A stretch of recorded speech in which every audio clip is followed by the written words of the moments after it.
لیے کافی ہے۔ آج کی تاریخ میں اگر یہ زبان استعمال کی جائے تو کہیں گے وہ بڑا متشدد مولوی ہے، بڑا فسادی مولوی ہے، بڑا فتنہ پرور مولوی ہے، اس کو فساد کے علاوہ فتنے کے علاوہ کچھ آتے ہی نہیں۔ دراصل ہم نے مزاج بدل دیا ہے، ہم نے اپنے دشمنوں سے تو رشتہ ناتا موت جیت سب بند کر لی ہے، مگر رسول اللہ کے دشمنوں سے آنکھ میں چوری کرتے ہیں۔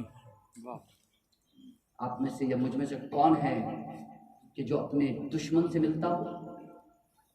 بتا دو ایک مرتبہ سینے پہ ہاتھ رکھ کے خدا کی قسم، اگر آپ کا کوئی دشمن ہو تو چھوڑو اسے، تو چھوڑو، سمجھانے چھوٹ جاتے ہیں، میکے چھوٹ جاتے ہیں، سسرالیں چھوٹ جاتی ہیں، رشتہ داریاں چھوٹ جاتی ہیں۔ اگر دشمن سے مل لیا تو بیٹیوں کو طلاق دے دی جاتی ہے، بیٹوں سے چھڑوا دیا جاتا ہے، دامادوں کو روک لیا جاتا ہے، مگر رسول اللہ کے دشمن مطلب کوئی حیثیت ہی نہیں ہے۔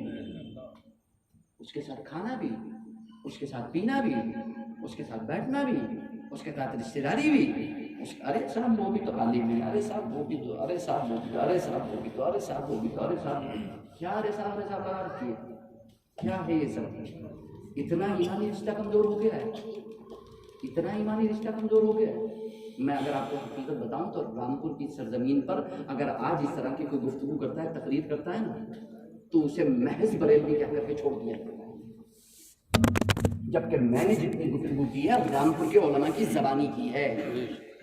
اور جناب یہ وہ وقت ہے جس میں اس وقت موجود لوگوں میں سے کوئی بھی موجود نہیں تھا، بلکہ ہم تو چھوڑو ہمارے دادا بھی موجود نہیں تھے، کیونکہ 120 سال پہلے کی۔ تو بہرحال یہ وہ باتیں ہیں جو میں نے آپ کے سامنے ذکر کی، اور یہ میرا درد ہے جو میں نے ان 2 سال کے اندر میں نے اپنے والد ماجد کے انتقال کے بعد، اس سے پہلے بھی میں نے بہت پایا، لیکن اس کے بعد جو میں نے فیس کیا، میں نے جو دیکھا کہ کس طریقے سے یہ لوگ اب بڑی اثر ہم سے منع کیا جاتا ہے کہ آپ کسی کے خلاف نہیں بولیں، کسی کے خلاف، جبکہ سارے لوگ ہمارے خلاف بول رہے ہیں، سارے لوگ بھائی غیر مقلدین بھی ہمارے خلاف بول رہے ہیں، اہل حدیث بھی ہمارے خلاف بول رہے ہیں، وہابی بھی ہمارے خلاف بول رہے ہیں، دیوبندی بھی ہمارے خلاف بول رہے ہیں، کوئی کمی کر رہے ہیں، رات و دن مشن میں لگے ہوئے ہیں، اپنا مشن بڑھا رہے ہیں، ہمیں مشرک کہہ رہے ہیں، کافر کہہ رہے ہیں، بدعتی کہہ رہے ہیں، سب کچھ کہہ رہے ہیں، لیکن ہم سے یہ کہا جاتا ہے کہ صاحب آپ اختلاف پھیلاتے رہتے ہیں، صاحب آپ برا کہتے رہتے ہیں لوگوں کو۔ ارے کبھی ایک مرتبہ جا کر تم نے ان سے بھی کہا، کبھی ایک مرتبہ جا کر ان سے بھی کہا کہ صاحب آپ انہیں برا کیوں کہہ رہے ہیں، صاحب آپ انہیں غلط کیوں کہہ رہے ہیں؟ یہ میری آپ سے خطاب نہیں ہے، یہ پورے رامپور سے خطاب ہے، آپ یہ نہ سمجھیں کہ میرا آپ سے کسی سے خطاب ہے، یہ میرا جرنل سب سے۔ تو یہ ہمیں سوچنا چاہیے، یہ ہماری سوچ ہونا چاہیے، اور ہمیں، اور پھر جشن ولادت منانے کے لیے مجھے کسی سے کوئی دلیل نہیں چاہیے جناب، مجھے کسی سے کوئی دلیل نہیں چاہیے۔ جشن ولادت منانے کے لیے صحیح حدیث کی نہیں، صحیح دل کی ضرورت ہے۔ جشن میلاد منانے کے لیے صحیح حدیث کی نہیں، صحیح دل کی ضرورت ہے۔ دل صحیح کر لو، حدیث صحیح ضرورت نہیں پڑے گی۔ میں نہیں مانتا، میں تو صرف اتنا جانتا ہوں کہ جشن ولادت منانے کے لیے، حضور کی محفل منانے کے لیے، حضور کا میلاد منانے کے لیے، حضور کا ذکر کرنے کے لیے، چرچا کرنے کے لیے، حضور کی ولادت بسعادت کا تذکرہ کرنے کے لیے، اور اس موقع پر خوشیاں منانے کے لیے میں نہیں سمجھتا کسی حدیث صحیح کی ضرورت ہے، دل صحیح کی ضرورت ہے۔ بس میرا تو ایک ہے، میرا تو صرف ایک ہے، ہم عشق کے بندے ہیں، کیوں بات بڑھائی، طیبہ نہ صحیح افضل، مکہ ہی بڑا ظاہر۔ یعنی اگر تم مدینے کو افضل نہیں جانتے تو مکہ ہی بڑا ظاہر۔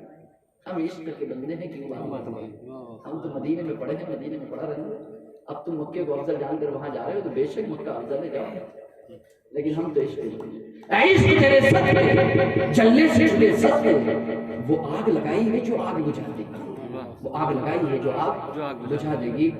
جہاں تاریخ تھا، ظلمت کدا تھا، سخت کالا تھا، کوئی پردے سے کیا نکلا کہ گھر گھر میں اجالا تھا، بالکل واضح اور کلیئر ہے۔